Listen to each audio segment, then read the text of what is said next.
Puri ng Diyos, puri ng ating Panginoon. Anong klaseng kapayapaan meron ka?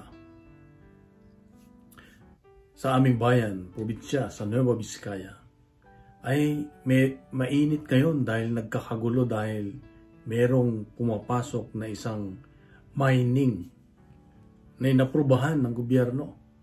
At kaya ang daming tao ang nagagalit dahil ayaw nila, dahil masisira ang kabundukan, ang napagandang tanawin, ang kalikasan. At sabi minsan sa akin ng isang kakilala ko, Manong, Brad, ikaw pala ay no to mining din. Sabi ko naman, talagang no to mining ako dahil kung mahal mo ang Diyos, ay mamahalin mo rin ang kalikasan.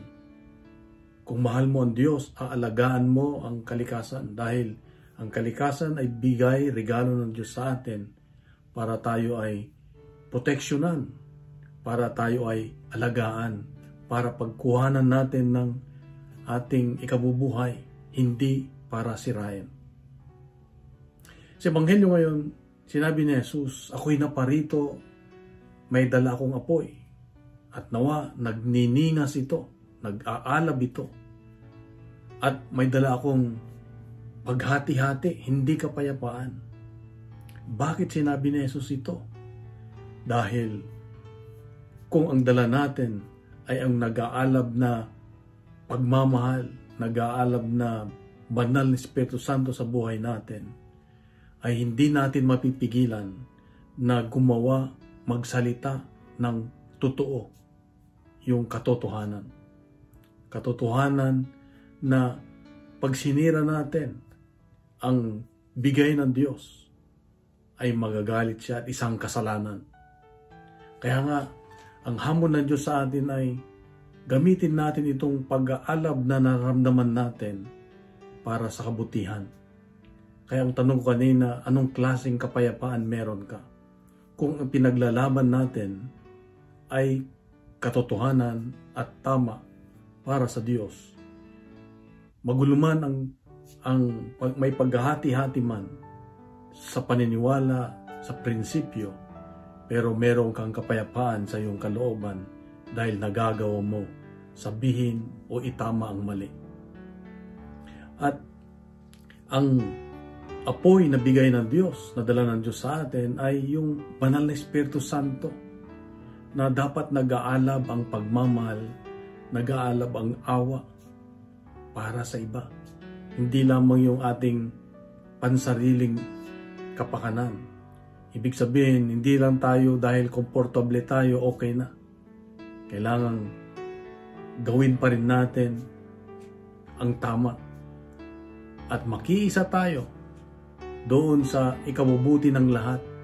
Hindi lang dahil okay na tayo, okay na, at meron tayong napapala o nakukuha, okay na tayo. Ang gusto ng Diyos ay mag-alab ang puso natin para sa kabutihan ng lahat. Kaya kapatid, ito ang paalala ng Diyos sa iyo at sa akin ngayon. Kung nagagawa mo ang pinapagawa ng Diyos at nag-aalab ang kabutihan sa iyong puso, gawin mo. Huwag mong pigilan, sabi nga. Makiisa ka sa mga taong gusto ay kalinisan, gusto ay kabutihan, gusto ay pangalagaan ang bigay ng Diyos. Gusto ay mahalin ang kalikasan, mahalin ang bigay ng Diyos. Kapatid, ito ang hamon at itong paalala ng Diyos sa akin ngayon na mag-alab nawa ang banal na Espiritu Santo na nasa ating buhay, nasa ating puso. Pagpalain tayo ng Diyos at nawa punuin natin ng good news ang social media at gawin natin viral ang salita ng Diyos. Inihiling ko lang po na ibahagi din natin ang reflection na ito sa iba para mas marami pa ang makakalapit sa Diyos. Mas natatalo tayo ngayon na sumusunod sa Diyos, na gustong sumunod sa Diyos kaysa yung mga taong sumusunod sa mundo. Kaya magkaisa tayo, magtulungan, mag-alab nawa ang pagmamahal natin sa Diyos. Sa mapagpalang araw sa iyo, sa mga mahal sa buhay, God bless and God is good.